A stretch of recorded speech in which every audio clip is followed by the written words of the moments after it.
I would like you to imagine sitting in a room looking up at a tiled ceiling, and you notice that one tile is missing, just one. What would you concentrate your vision on? What would you look at the most? The answer, of course, is the missing tile.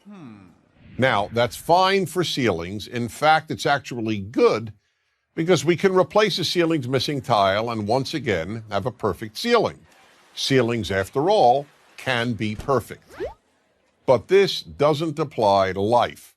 Most of what is missing in our lives, or what we think is missing, cannot be replaced. Unlike a ceiling, life can never be made perfect. For that reason, concentrating on the missing tiles in your life is a big problem. Let me give you the example that taught me this great lesson about what I call the missing tile syndrome. A bald man once said to me, "You know, Dennis, whenever I walk into a room with people, all I see is hair." When I heard this, I immediately realized that in this regard, this man sees the world completely differently from how I do. Because I have all my hair. When I walk into a room, I don't even notice hair. It's not a missing tile for me. But for this person, hair is what he sees. This applies in some way to everyone. When a woman who thinks she has imperfect legs walks into a room, all she sees are perfect legs. Or take the example of the woman who once said to me, "Wherever I go, all I see are pregnant women." Now, how could that be? The vast majority of women, even those young enough to be pregnant, are not pregnant at any given time. But that was all she saw because she wanted to get pregnant and wasn't able to. Her missing tile was not having a child. That's the way human nature is. We focus on what's missing in our lives.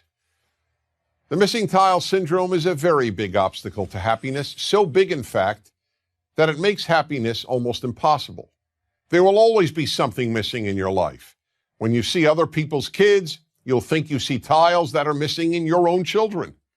Gee, why can't my kid study as hard, or be as polite, or be as bright, or be as good-looking, or be as athletic? The same holds true regarding our spouses, our work, our looks. The list is endless. I'll give one more example. When I was single and looking to find the right woman, I wanted to first identify the most important trait to look for in my future wife. So after almost every date, I would call my best friend Joseph and announce, "Joseph, tonight I identified the most important trait in a woman." And he would always say, "Okay, Dennis, what is it?" And then patiently listen. One night I would tell him that it was intelligence, another night that it was looks, another night personality, and on yet another night, kindness. One night, as usual, I called him up after an evening out and said, "Joseph, I finally figured out what the most important trait in a woman is." But this time he didn't say, "Okay, Dennis, what is it?"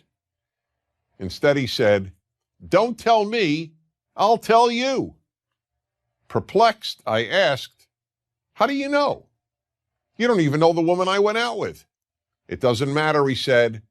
"Whatever trait tonight's woman was missing, that's the one you decided is the most important trait in a woman." I could say nothing. He was right. Whatever that night's date was missing is what I would declare the most important trait in a woman.